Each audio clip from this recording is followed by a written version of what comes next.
Consultas gratis en directo.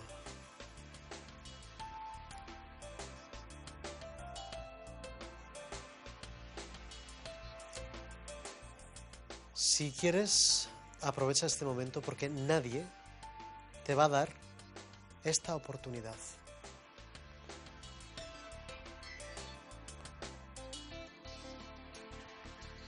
Una consulta gratis que no deberías de desechar porque te juro que hablar conmigo es verdaderamente caro.